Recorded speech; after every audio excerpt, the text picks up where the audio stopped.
Si Lacey ay isang 27 years old na babae na 8 months nang buntis sa kanyang unang anak, ang misteryosong naglaho noong bisperas ng Pasko. Nakasuporta at nananalangin ang buong komunidad sa nagdadalamhati nitong asawa para hanapin ang kanyang mag-ina. Ngunit tila maraming sikreto ang nakatago sa likod ng mga kakaibang ikinikilos nito. Dahilan para makuha ang atensyon ng media. Isa ito sa pinakasikat na criminal story sa Amerika noong 2000 at hanggang sa kasalukuyan ay hindi pa rin matapos-tapos ang paglilitis sa kasong ito. Naging laman ito ng balita at tinutukan ng buong Amerika dahil para itong script sa Hollywood na hindi mo aakalaing nangyari sa totoong buhay. Ilang pelikula gaya ng blockbuster hit na Gone Girl ang naging hango sa kwentong ito. Puno ng nakakagulat at nakakapanindig balahibong revelasyon ang istoryang ito. Kaya't kunin na ang inyong mainit na kape at simulan na natin ang kwentong krimen ng The Scott Peterson Murder Case. Unang nagtagpo sina Lacey at Scott sa isang cafe noong 1995. Bilang friendly at socially confident na babae na ayon sa mga kaibigan ay palaging pinapatawa ang lahat, matapang na ipinaabot ni Lacey ang kanyang telephone number sa waiter upang ibigay sa lalaking nakapukaw ng kanyang pansin, si Scott Peterson.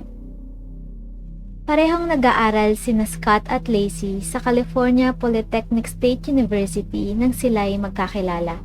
Napakaromantiko ni Scott at itrinatong reyna si Lacey. Dahil dito, mabilis na nahulog ang loob ng dalaga sa kanya.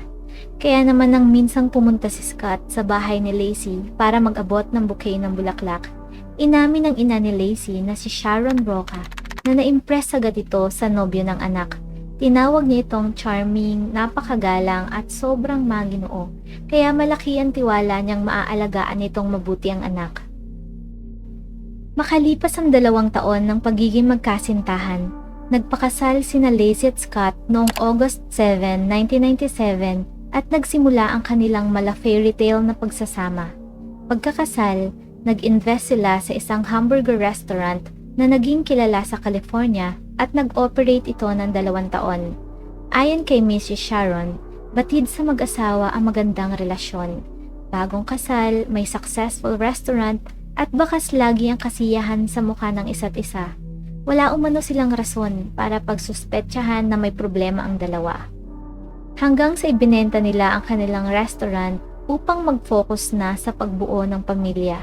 Nang maibenta ito, lumipat ng tirahan ng dalawa kasamang alagang aso sa isang city sa Modesto, California, kung saan nagtrabaho si Scott bilang salesman at si Lacey bilang teacher. Noong taong 2000, nakabili sila ng bagong bahay at noong taong 2002 naman nang malaman ng mag-asawa ang magandang balita na buntis na si Lacey. Pinangalanan nilang Connor ang kanilang magiging anak. Isang araw, December 24, bisperas ng Pasko noong 2002, magkasabay na nagising sina Scott at Lacey sa kanilang tahanan. Pagkatapos kumain ng almusal at manood ng TV, umalis si Scott para mangisda habang inilakad naman ni Lacey ang kanilang aso sa kalapit na parke. Kinalaunan ng araw na yon, natagpuan ng isang kapitbahay ang kanilang aso na nakasuot pa rin ng tali na gumagala sa harap ng bahay ng mag-isa. Inakala naman ni Scott na pumunta na si Lacey sa bahay ng kanyang ina dahil plano nilang doon mag-dinner ng sama-sama ng gabing yon. Ngunit nang tinawagan niya ang kanyang biyanan para kumpirmahin, sinabi nitong hindi pa niya nakakausap ang anak ni isang beses sa buong araw na yon. Nagpanik na ang mga ito at makalipas ang kalahating oras, tumawag ang stepfather ni Lacey sa 911 para iulat na nawawala ang 27 years old na buntis na si Lacey. 5 taon ng kasal ang mag-asawang Peterson nang mawala si Lacey. At dahil laging ang asawa ang unang kine-question pag nawala ang partner, kinuha ng mga pulis ang statement ni Scott. Ikinuwento nito ang mga kaganapan sa araw na nawala ang asawa. Ayon sa kanya, nang araw na yon ay lumabas siya para mangisda Una, nagpunta muna siya ng warehouse para mag-send ng email at kunin ang kanyang bagong bangka. Pagkatapos ay nagtungo na siya sa Berkeley Marina para mangisda. Sinuportahan ng mga timestamp email at resibo galing sa marina ang kanyang alibi. Pinabulaanan din niya ang sinabi ng stepfather ni Lacey na siya ay nag-golf. Hindi daw niya ito itinuloy dahil sa malamig na panahon. 4:30 PM na umano nang siya ay nakauwi sa kanilang bahay. Napansin niya na nawawala ang asawa nang makitang mag-isa na ang kanilang aso sa bakuran at hindi kasama si Lacey. Gayunpaman, nakuha pa nitong kumain ng pizza at maligo bago hanapin ang asawa. Aniya, ang iniisip niya ay nasa bahay lamang ng biyanan si Lacey dahil doon sila maghahapunan. Kaya inabot na ng 2 oras bago pa mai-report ang pagkawala ni Lacey.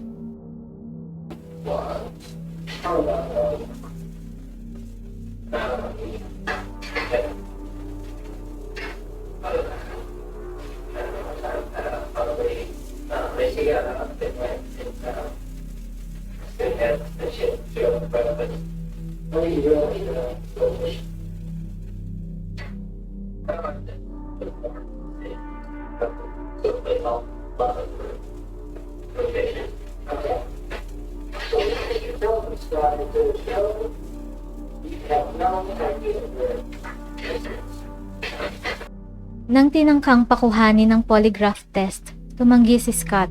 Marami ring hindi malinaw sa mga sagot nito sa tanong ng mga pulis.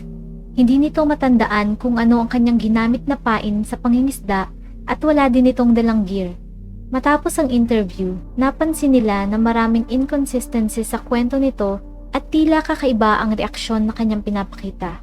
Sa kabila ng pagkawala ng asawang buntis na malapit ng mga anak na nawala pa sa araw na nalalapit na ang Pasko.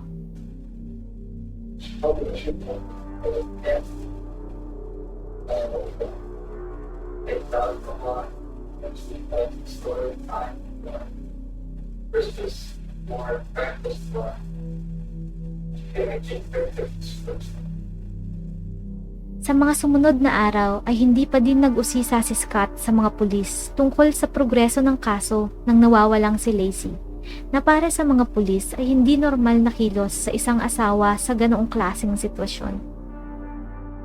Noon ay nagkaroon agad ng duda ang mga investigador na mayroon itong tinatago at kailangan nila itong malaman sa lalong madaling panahon.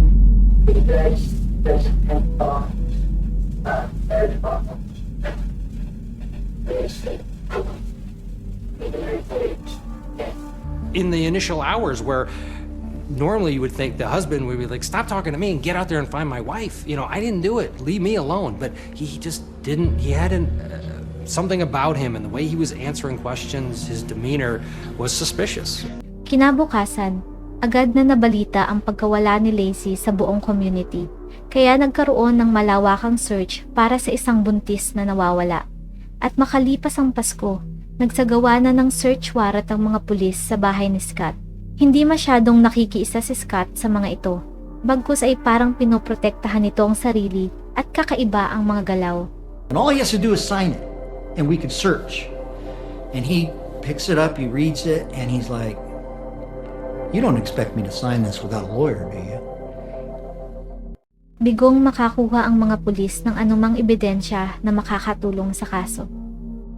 Matapos ang pag-iimbestiga sa bahay ng mag-asawa, kung saan nagkaroon ng mga duda ang pulis sa mga kilos ni Scott, napansin ng media kung gaano kaseryoso ang kasong ito. Nagsimulang makialam ang publiko. Naging matunog ang kaso at nakarating sa national news. Maraming nailathalang kwento tungkol dito. Iba't ibang espekulasyon ang nagsilabasan.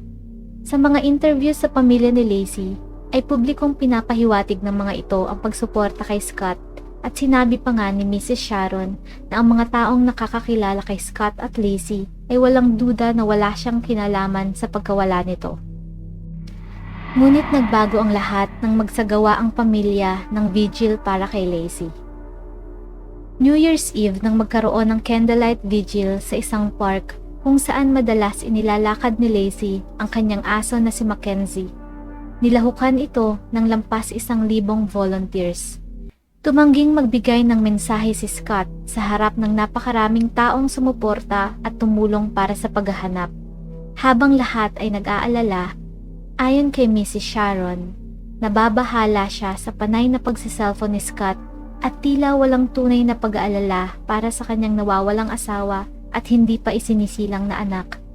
Hindi ito nakikihalubilo sa pamilya at nakapwesto sa malayo.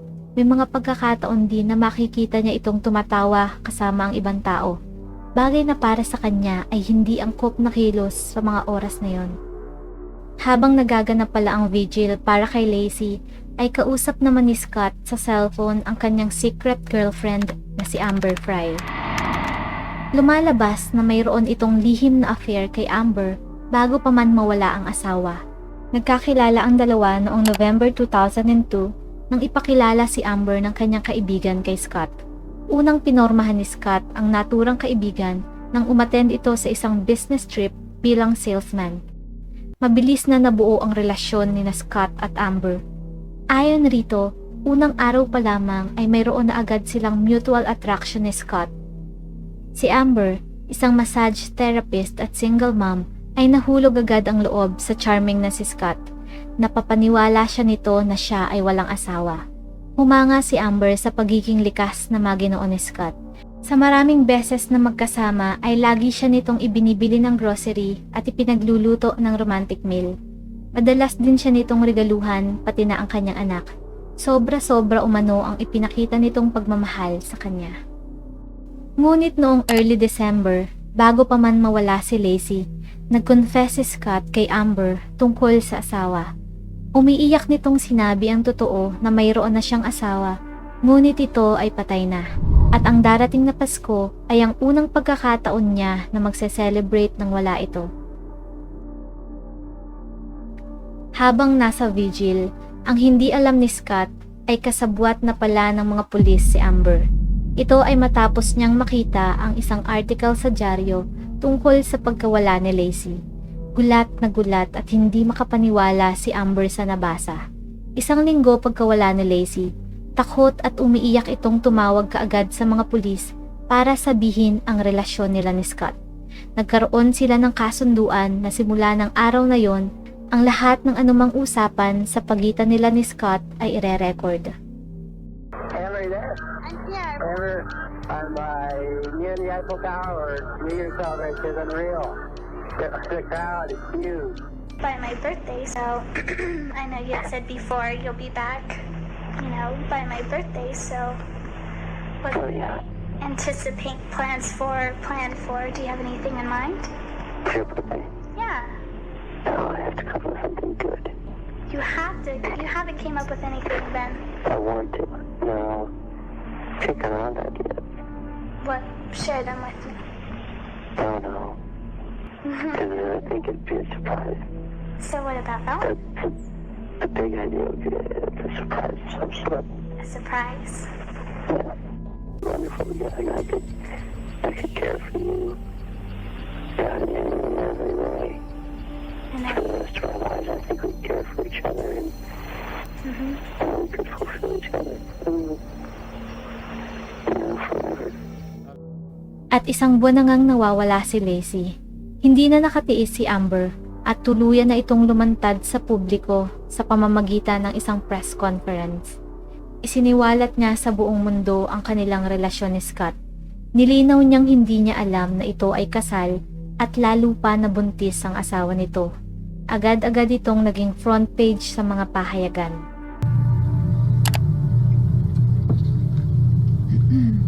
Okay, first of all, I met Scott Peterson November 20th, 2002. I was introduced to him. I was told he was unmarried. Scott told me he was not married. We did have a romantic relationship. When I discovered he was involved in the Lacey Peterson disappearance case, I immediately contacted the Modesto Police Department. Although I could have sold the photos of Scott and I to tabloids, I knew this was not the right thing to do. For fear of jeopardizing the case or the police investigation, I will not comment further.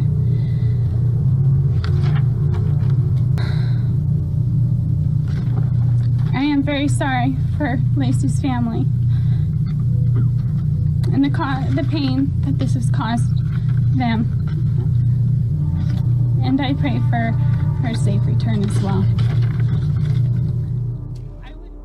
Si Amber Fry ay itinuring na key witness at malaki ang naitulong ng paglantad nito para sa pag-usad ng kaso. Naging ebidensya laban kay Scott ang lahat ng mga recordings na nakuha nito mula sa pag-uusap nilang dalawa. You haven't been watching the news, obviously. No. It's the worst thing. Sorry, Amber. I'll just tell you. The girl I'm married to, her name is Lacey. She disappeared just before Christmas. For the past 2 weeks, I've been in Modesto with her family and mine, searching for her. You came to me earlier in December and told me that you had lost your wife. What was that about? She's alive. What? She's alive. Where? She's alive? Where? In Modesto. Now, I know, this is the hardest. I can't now. I mean, you don't understand. You don't understand the situation.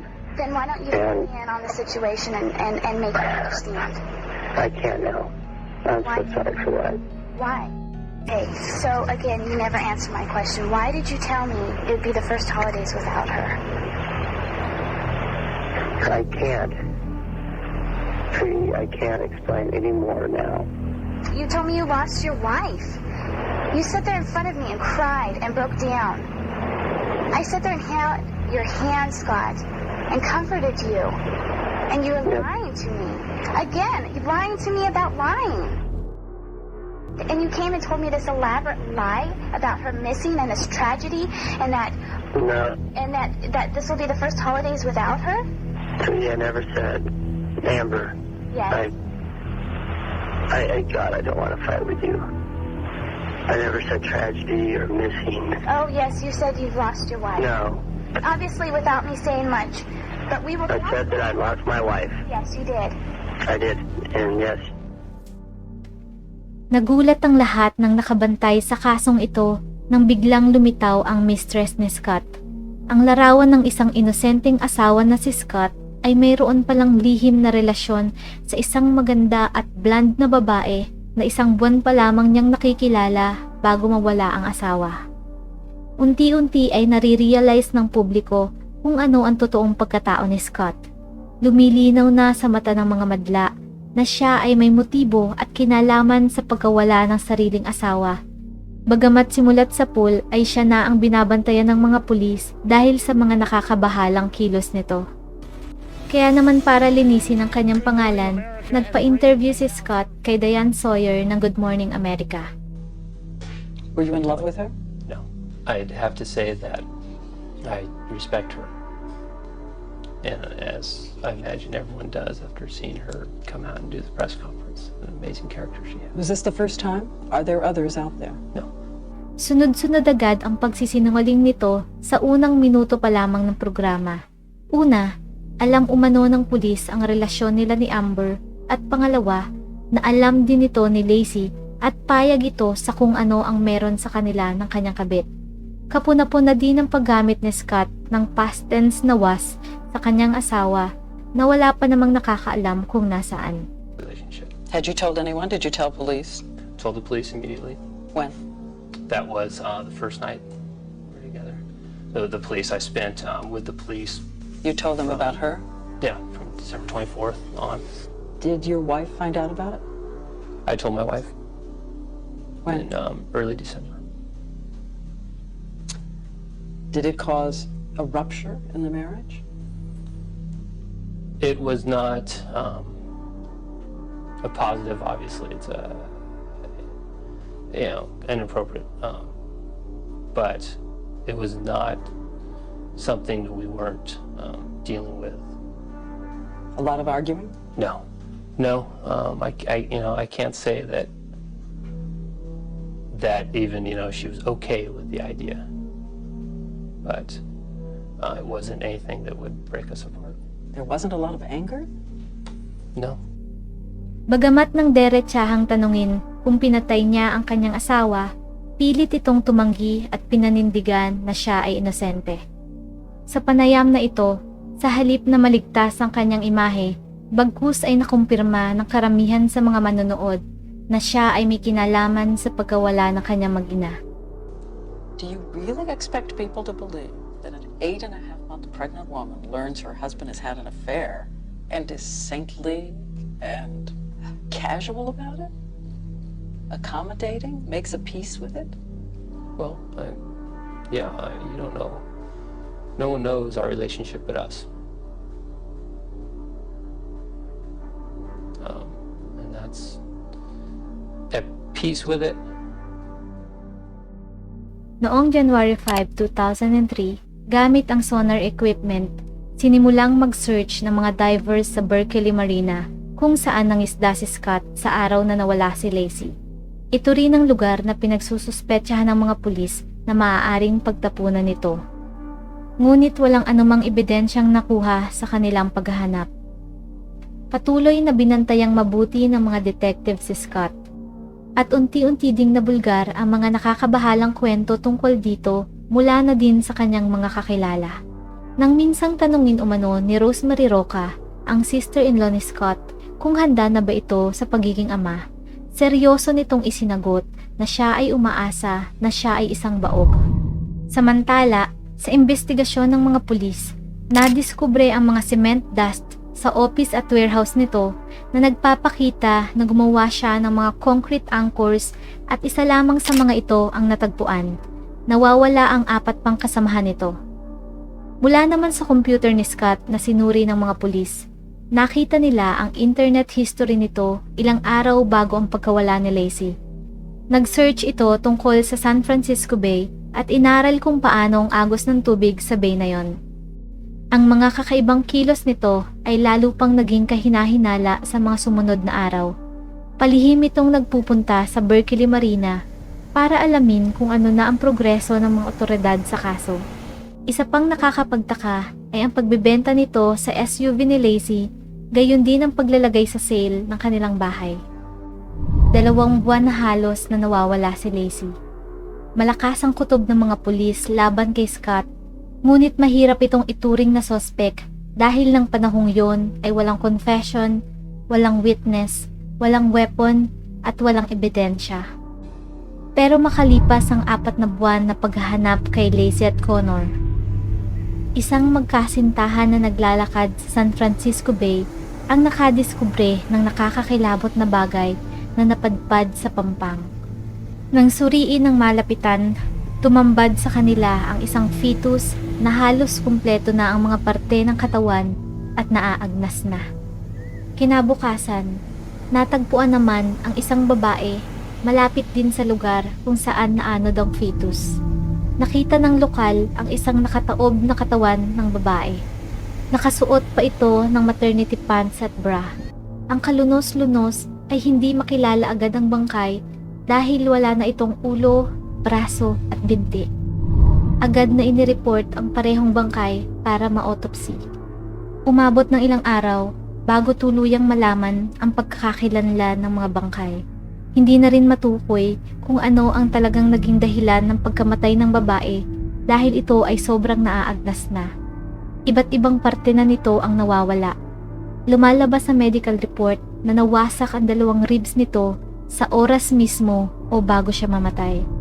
At kahabag-habag din na ang loob na parte ng katawan nito ay kinakitaan ng buhay na lamang tubig na doon ay nanginginain. Samantala, ang sanggol ay minakabalot na plastic tape sa leeg.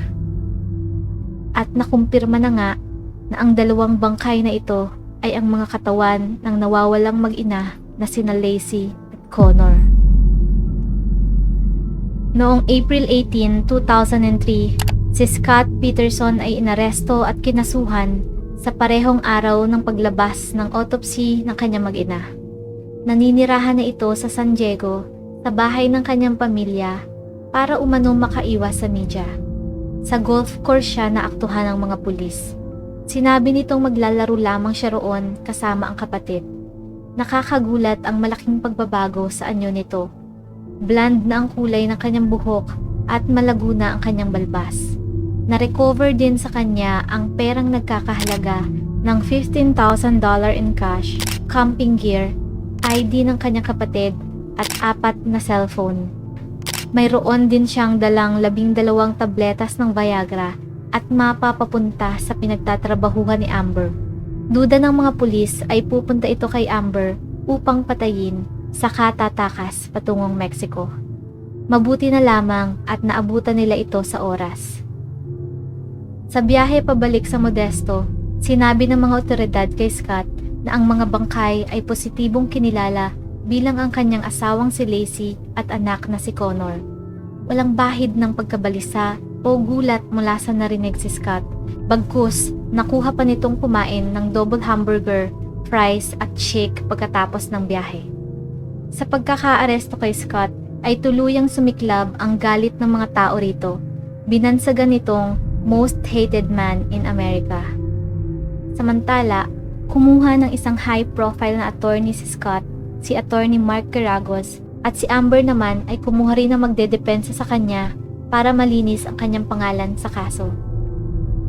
Noong April 21, 2003, umapela si Scott ng not guilty sa 2 counts of murder sa kanyang mag-ina. Ang naging depensa ng kanyang attorney ay ang kawalan ng matibay na ebidensya na makapagtuturo kay Scott bilang suspect. Unang-una, dahil hindi natukoy kung kailan, saan at paano nangyari ang krimen. Ang tanging pinangahawakan lamang umano ng korte ay masamang tao si Scott at mayroong kabit. Inakusahan din niya ang pag-dismiss ng investigasyon tungkol sa isang naganap na pagnanakaw sa tapat ng bahay nila Scott. Ang araw na mawala si Lacey ay ang parehong araw kung saan nagkaroon ng pagnanakaw sa kanilang kapitbahay, ang pamilyang Medina. Maaari umanong nakita ng mga magnanakaw si Lacey na saksi sa kanilang ginagawa at posibleng ang mga ito ang pumatay sa kanya. Hindi rin umano si Scott ang huling nakakita kay Lacey sa araw ng pagkawala nito at ilang witness umano ang nakakita pa kay Lacey pagkaalis ni Scott ng bahay. Para kay Scott, unfair ang naging hatol sa kanya at sinisisi ang mga investigador. Binigo rin siya umano ng mga pulis na makita ang kanyang pamilya. Ngunit ibinasura ito ng korte. Noong May 4, 2003, inihatid na sa huling hantungan sina Lacey at Connor. Ito sana ang ika-28th birthday ni Lacey kung kailan dapat ay hinihele niya na rin sa kanyang mga braso ang sanggol na si Connor. Pero sa halip, isang memorial ang isinagawa para sa mag-ina.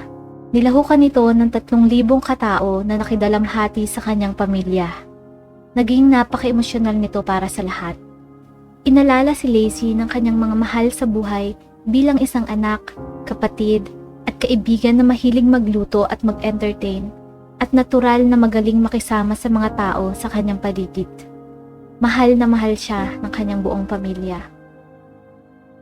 Ang nakakahabag na pagkakataon ay nang sinabi ni Mrs. Sharon na hindi mawala sa kanyang isip na si Lacey ay ililibing ng walang mga braso at kamay at hindi nito magagawang mahawakan ang sariling anak na si Connor sa kanyang kabao. Ayon naman sa kapatid ni Lacey na si Brent, minsan na nitong binanggit na kung sakaling siya ay mamamatay, ayaw niyang mamiss siya ng mga tao dahil ang tanging hangad lamang niya ay maging masaya ang mga ito. Noong November 12, 2004, inanunsyo sa National TV ang hatol kay Scott. Nagtipon ang daang-daang tao sa korte habang hinihintay ang desisyon. Nabunutan ng tinik ang pamilya at mga taong nakikiramay nang nahatulan si Scott ng kasong first-degree murder of Lacey Peterson and second-degree murder of Connor Peterson. Nasintensyahan ito ng parusang kamatayan. Kinasuklaman ng mga tao ang reaksyon ng pagmumukha ni Scott habang nasa korte. Makikita ang blanko, walang emosyon at walang bakas ng pagsisisi sa mukha nito at may mga araw na nakukuha pa nitong tumawa.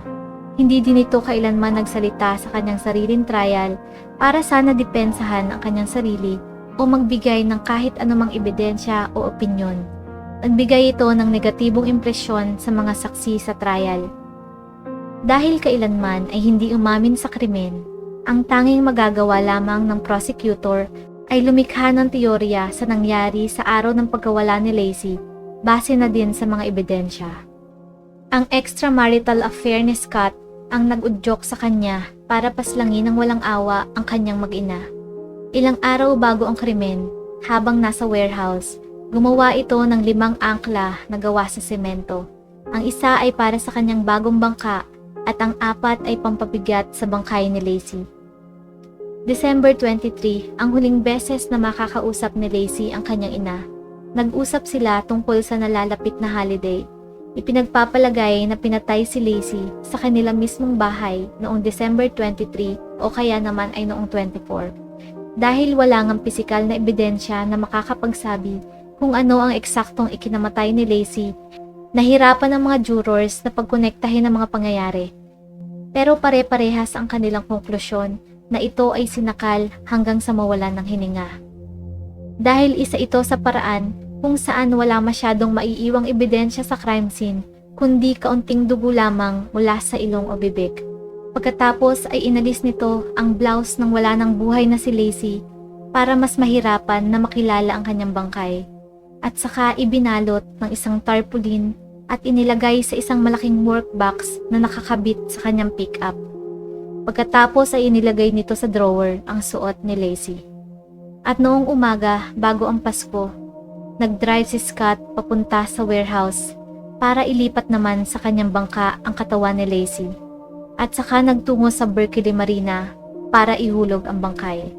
Sa parte ng bay kung saan wala masyadong tao at bangka, doon niya ibinagsak si Laci gamit ang pabigat na semento na nakatali sa kamay at paa nito, na naging dahilan kaya nagkahiwa-hiwalay ang mga parte ng katawan nito.